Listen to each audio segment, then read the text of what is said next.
Most people think talent is what makes the difference. But let me be real with you. It wasn't talent that actually got me here. It was a decision to show up consistently. I had to do this when no one was clapping, when I was told that I didn't have enough experience, even when the path to becoming a project manager wasn't clear. You mind if I share a short story with you? I walked into an interview for my first real project manager role while still working on my master's in project management. I hadn't graduated yet, and I'm not trying to impress you about going after a master. See, I chose that path because I didn't have enough experience to actually qualify for the PMP exam. And I thought earning a degree would help me break in. You know me, I showed up suited, prepared, and ready to lead. My goal was clear. We must get the title on the project and prove that I was ready.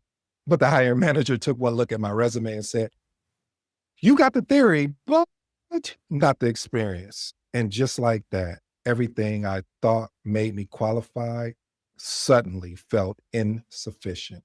Could have walked away and waited, but that moment gave me something more valuable than any degree or any credential could have given me. And that was clarity. See, what I realized, I wasn't chasing the title. I was chasing the responsibility. I wanted to be in the room, solving real problems, leading real projects. Wait a minute. See, at that point, I felt that I had nothing to lose. So, like I always tell you, family, curiosity as a project manager is key. So I asked him, forget about the PM title. What role would you give me for me to understand the experience I need for the project management role? Meaning, what role would you require that I take in order to get to this particular PM title? That bold question during the interview unlocked something for me to this very day. I am so grateful for. See, that hire manager leaned back and said, honestly, that would probably be a business analyst. Therefore, I found a role as a business analyst. It didn't come with the title I wanted, but it gave me the necessary skill set that I needed. Listen, family, as the saying goes, sometimes the front door is locked, but that doesn't mean you're locked out. Oh, I like that, family, because you have to understand this means you may just need a new set of keys to get in, which brings me to my first principle. When you don't have the experience of a PM, take an alternative route.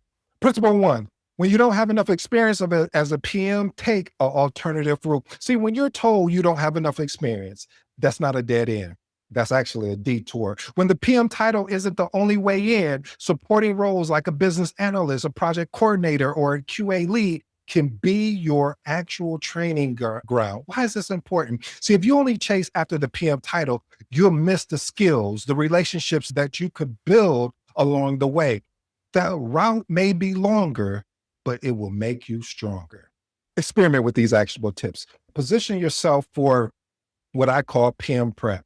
In your resume interviews, highlight how your coordination, your documentation, and team communication directly supported project outcomes. Next one, shadow the PM in your current role. Ask to observe project meetings, offer to take notes, or even follow up on action items. This builds visibility and trust. And the last and final one, keep a win journal. What does that look like? Well, that basically means you're going to track your deliverable, how you led, or even how you even improve. Later, this becomes your project portfolio, even without the official title. Principle number two, outlasting the doubt was the biggest win of them all. See, talent burns bright, doubt burns longer. But showing up every day, even when you're second guessing yourself, is how you build the real confidence as well as the credibility. Why is this important? Most people quit before they even get good. They stay in the game, especially when you feel behind, is the unspoken edge that turns potential into performance. Experiment with these actionable tips. Ask questions that reinforce what you're trying to do. For example, when you say soon, you must follow up. Well, what does that mean? That means you need to ask, what is the date? Next one, use a weekly reflection ritual. That basically means write down what went well, what didn't, and what did you actually learn. Track patterns. This will you'll start seeing actually where your growth is. And the last and final one, remind yourself why you started. Keep your why visible, whether it's your family, whether it's freedom, freedom from a previous job that you were working, or just proving something to yourself. You need to find yourself like an anchor, meaning you need to be like an anchor on a ship and anchor exactly into it. Principle number three, ask the question everyone else is too embarrassed to ask. Curiosity wins. See, everyone is nodding and meeting, but few, and I do mean this, few are truly understanding. Asking the obvious question takes courage, but it clears the air. It uncovers assumptions and it drives clarity. Why is this important? Project managers aren't supposed to know everything. They're supposed to uncover everything. Your job is to dig, clarify, as well as translate. Experiment with these actionable tips. Use framing phrases like, can I clarify something before we move on? Or my favorite, I want to make sure I understand this from a delivery standpoint. Next one, document the answer publicly. You already knew documentation was going to be in here. Recap your question and answer it in a follow-up email or note so everyone benefits from the clarity. And the last and final one, turn questions into a glossary. This is my secret sauce, my secret weapon. So if you're on principle number three, you really got a bonus, because you know why I do that? Why I turn my questions into a glossary or even keep a glossary? Because it sets you up for success, because you're not having to ask the same thing over and over again. And people, they'll help you once, they'll assist you twice, but the third time coming around, they're going to be frustrated with you. Like, did you not write it down? So anyway, I digress. Back to what we're saying. Build your own reference doc for repeat terms, tools, or business processes you keep encountering. Principle number four, follow up until you get the answer, even if it's awkward. See, chasing down answers isn't pushy. It's actually being professional. Projects stall not because people are malice, but because they're busy. Your job, your duty, your mission is to keep the ball rolling. Why is this important? Consistency and following up signals ownership. It shows stakeholders, project team members, and sponsors you're on top of things, even when they're not. Experiment with these actionable tips.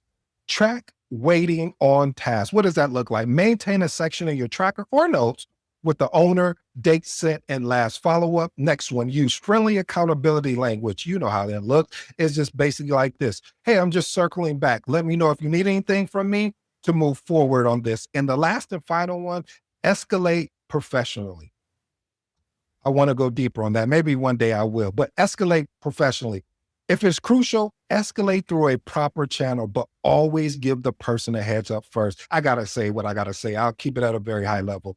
One of the things I've seen, especially my new project managers, where they fail at is they don't give the person that they're about to escalate on a heads up, an opportunity, a chance to course correct. Because when you don't do that, what you create is friction between the individual or the group. And it's easy to course correct that by basically saying, hey, I need to know if you're going to do this, because now I have to go to my next step, which is basically escalating.